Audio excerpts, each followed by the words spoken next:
Okay. Having said this, regarding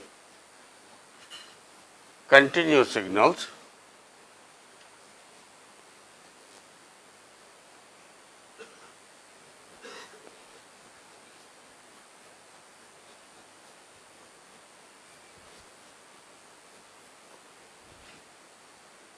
so our agenda after September 15th will be to take off from here and then discuss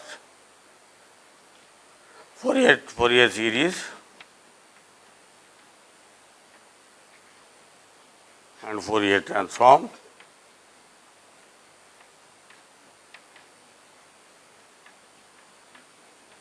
and Laplace transform.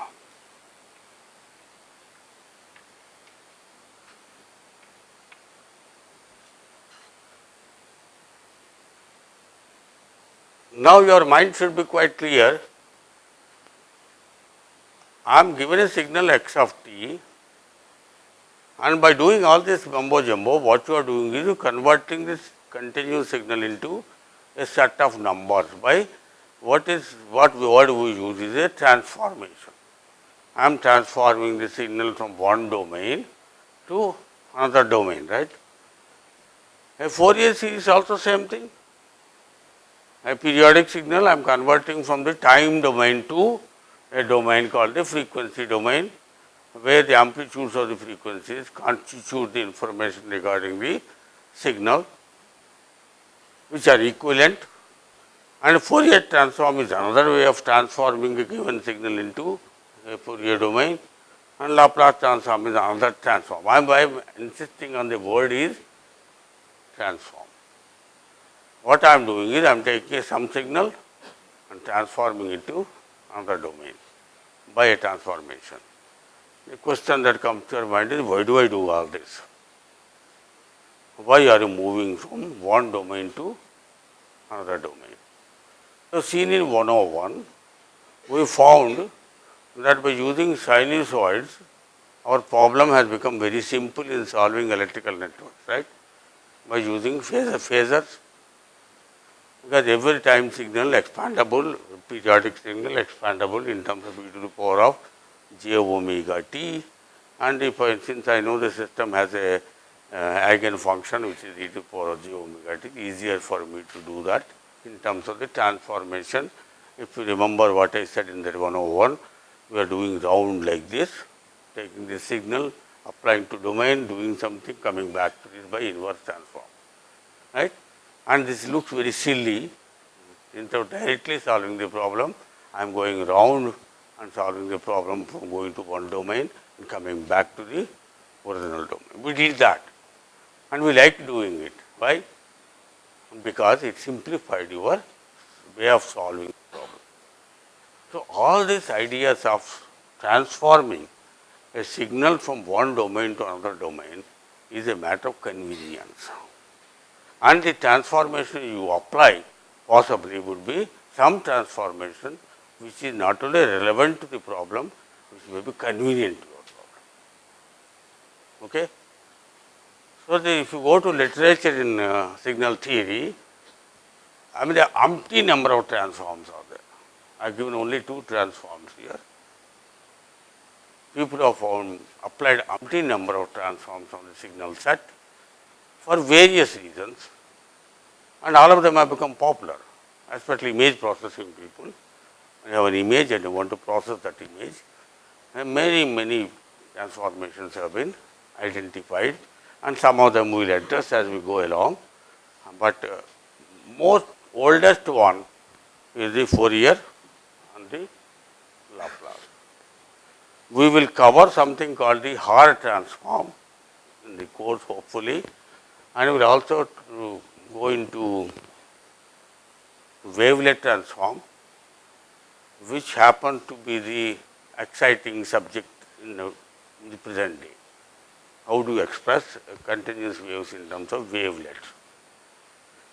And people are applying to all kinds of problems. The wavelet theory is the latest craze in this signal theory, and till yesterday it was Laplace and Fourier.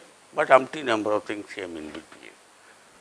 Why and why not, you will appreciate only when you go deep into the subject. Why this fellow liked the transform compared to the existing transform? Because that's relevant to the problem you are looking for.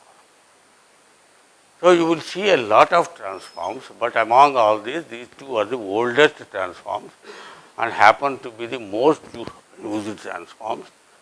And so you will learn this mathematics of it in a strict, rigorous manner from the mathematicians. And once you know what this is, I will come back to it and use it in an applied manner to our subject. So we will do that after September 15th. Then you may ask me what are you going to do till September 15th. So we will get into some other subject, which is the discrete signals. How do you handle discrete signals?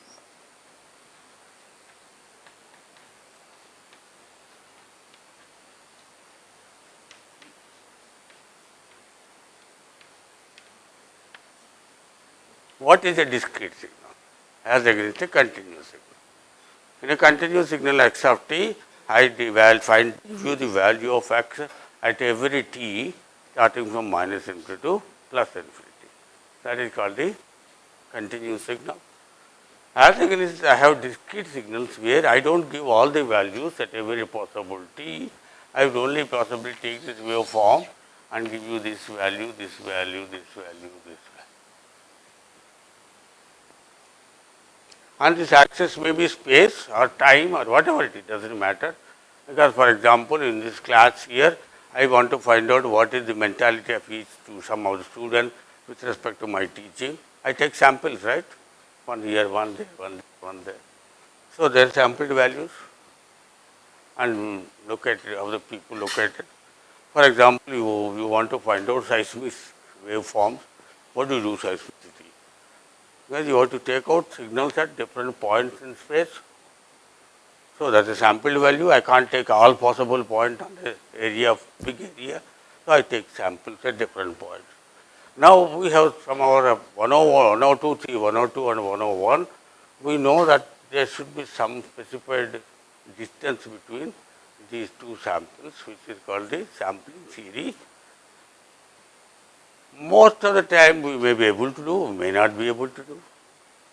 In case of, for example, seismic signals, you have to put the seismic detectors at different points, equispaced, and may turn out one of them is in the middle of a ocean and other is in the top of a mountain.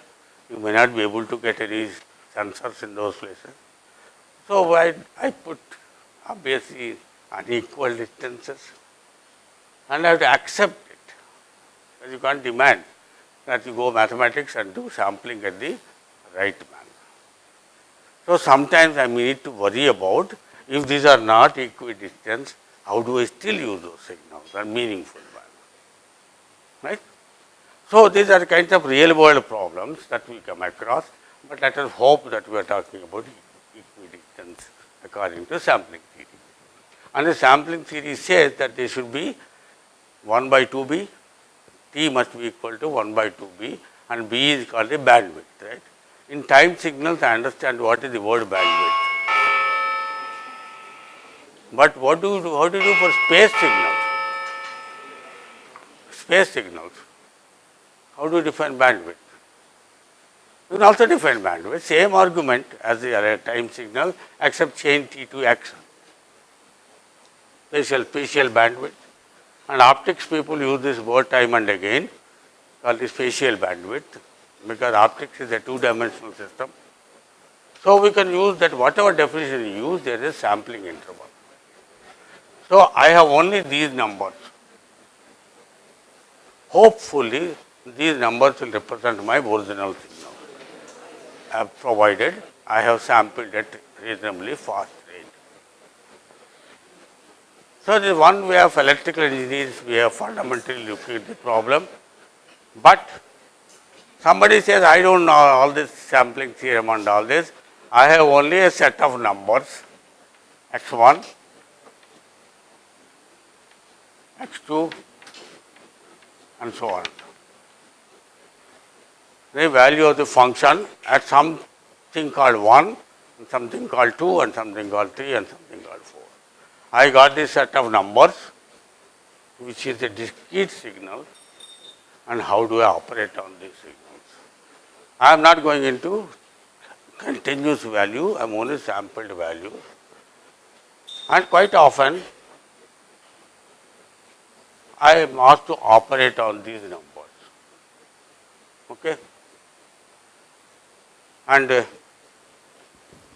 we will take up this because bell is over on how to discuss what kind of signals we deal with in discrete signals and how do we handle those discrete signals in signal processing.